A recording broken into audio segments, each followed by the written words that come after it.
estudante. Vamos agora conversar sobre a comunicação prévia e o PCMAT. São dois documentos obrigatórios e de suma importância nas atividades de construção civil. Para isso, eu trouxe para vocês, eu estou aqui com vocês, com Fabiana, a técnica de segurança da obra, que vai conversar sobre a importância desse documento. Vamos começar falando sobre a inspeção prévia, não é, Fabiana?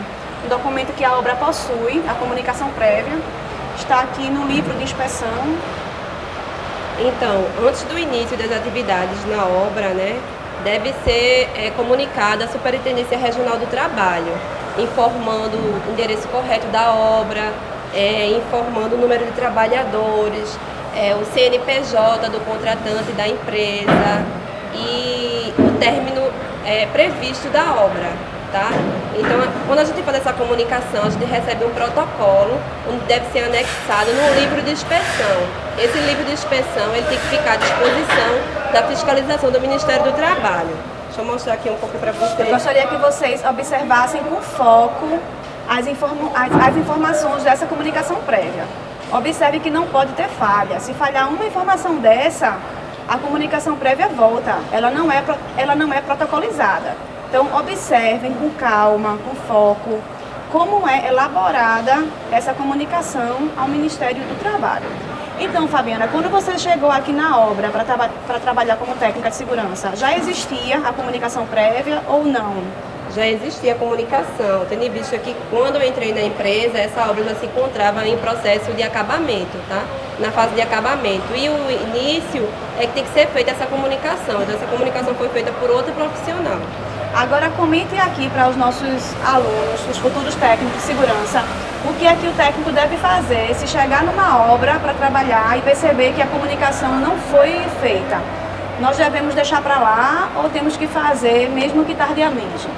Então, quando a gente chega em um ambiente de trabalho, a gente percebe que ele não está atendendo à legislação, a gente tem que procurar o Ministério para fazer essa comunicação, independente se a obra já teve início, porque aí a empresa ela não vai sofrer uma penalidade, não vai ser multada mais à frente, se vier a ser fiscalizada.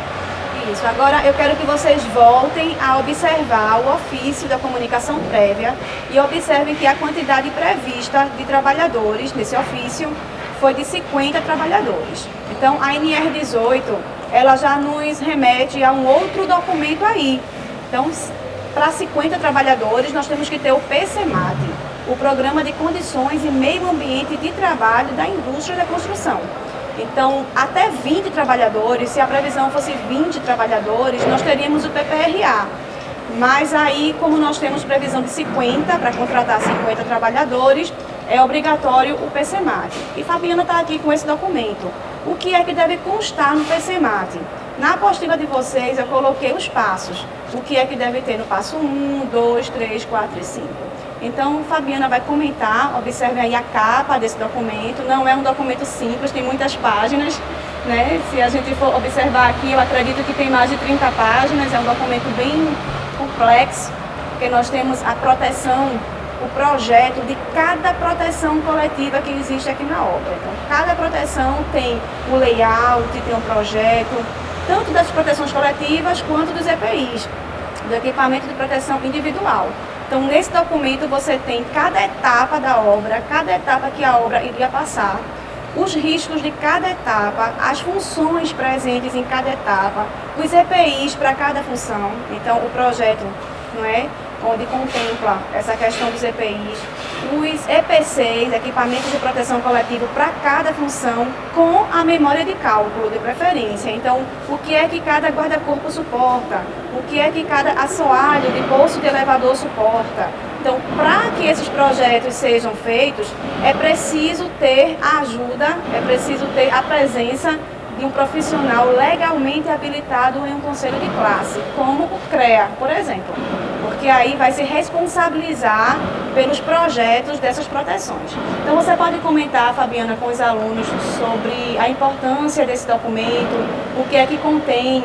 Eu queria saber também se esse documento fica apenas guardado, se é para ser feito e ficar guardado. Como é que a gente vai utilizar esse documento no dia a dia? E quem é que faz? Quem é que elabora? Então, Esse documento é elaborado pelo engenheiro de segurança do trabalho, tá? Ele fica guardado aqui na obra, mas fica à disposição do Ministério do Trabalho, da fiscalização, tá? Ele tem um período de vigência de 1 ano, então quando já está se aproximando de 1 ano, a gente tem que fazer a renovação do programa. E nessa renovação ou na solicitação do primeiro PCMAT no canteiro, a gente tem que conter, como a professora falou, tem que informar os dados do trabalhador, tem que informar a função dele, os riscos que ele vai estar exposto, o tipo de EPI, os projetos de proteção coletiva, o engenheiro mecânico responsável pelos equipamentos presentes no canteiro, assim como o engenheiro da obra, tá? O responsável pela obra. Então, se vocês forem acompanhar aí no material de vocês, eu coloquei o seguinte: na primeira parte do PCMAT, você tem que ter um memorial sobre as condições em meio ambiente de trabalho. Então, é nessa primeira parte onde você vai citar as etapas da obra, as condições de cada etapa, as condições de trabalho, os EPIs que estarão presentes, as funções. Na segunda parte do PCMAT, você vai verificar o projeto detalhado das proteções coletivas. É aí que precisa de um engenheiro de segurança do trabalho. Então, o PCMAT deve ser elaborado pela engenharia com o auxílio do técnico de segurança do trabalho. Eu gostaria que vocês participassem do fórum semanal, onde nós temos uma discussão sobre esse assunto.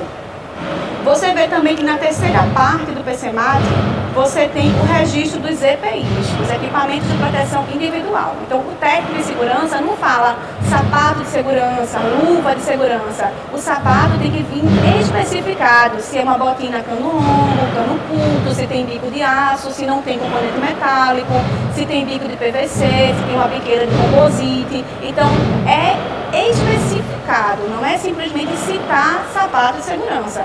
É preciso especificar. É nessa parte aqui do PCMAT que o EPI é citado com o nome correto dele, informa-se o CA, que é o certificado de aprovação. Vocês sabem que para ser um EPI é preciso passar por um teste, onde aquele teste comprova que o EPI suporta algumas condições ambientais do local de trabalho.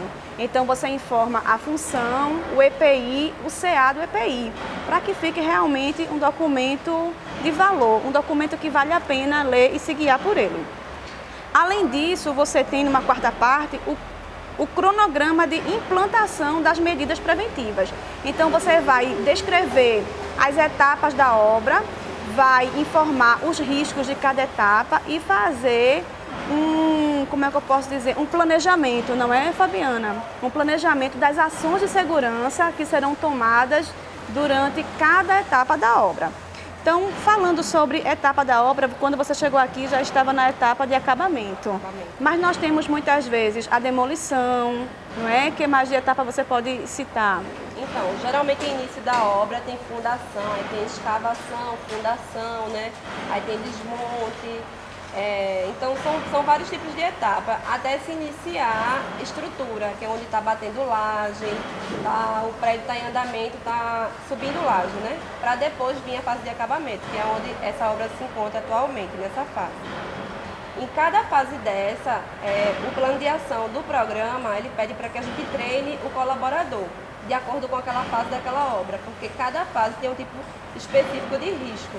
Então, o trabalhador deve ser informado de acordo com o risco que ele está sendo exposto. Então, gente, além disso, vocês têm que verificar que no PCMAT deve ter o dimensionamento das áreas de vivência. Nós estamos aqui gravando essa videoaula numa área de vivência, que é o nosso refeitório. Então, refeitório, alojamento, se houver trabalhadores alojados, lavanderia, se houver trabalhador alojado, área de lazer também, se houver trabalhador alojado. Então, instalações sanitárias, que é obrigatório, deve-se citar quantos chuveiros, né? Nós sabemos que é um chuveiro para cada grupo de 10 trabalhadores, conforme vocês verão na segunda videoaula. Então, todo o dimensionamento dessa área de vivência deve constar no nosso PCMAT. Tem a questão dos bebedouros também. É proibido o uso de copo coletivo. Nós temos aqui copos individuais e um outro bebedouro ali, tipo jato de água inclinado. Então, a questão dos bebedouros deve estar também citada no nosso PCMAT. Observem que o PCMAT é um verdadeiro histórico de saúde e segurança do trabalho dentro de uma obra. Além do PCMAT, tem um outro documento que você traz aqui para apresentar para os nossos estudantes, não é, Fabiana? Que documento é esse? Esse PCMSO, ele é elaborado pelo Médico de Segurança do Trabalho, tá? Ele é elaborado juntamente com as informações do PCMAT, então eles trabalham coligados. Então, o que o engenheiro de segurança descreve como risco para aquela função, o médico vai tomar como medida preventiva em exames, tá? Para a saúde e segurança do trabalhador. Nele também tem que conter todas as informações da obra, assim como contém no PCMAT, e também tem um plano de ação, onde serão previstos treinamentos na obra com relação à saúde e segurança. Então, é isso o que nós tínhamos para mostrar para vocês, não é? Nessa videoaula, o foco era comunicação prévia e PCMAT. Então, espero que vocês aproveitem bastante, leiam o conteúdo do caderno. Essa videoaula não é para repetir o que está no caderno, é apenas para incrementar o conteúdo que você já tem. E leiam também a NR18 na íntegra. Aguardo vocês na terceira videoaula dessa semana.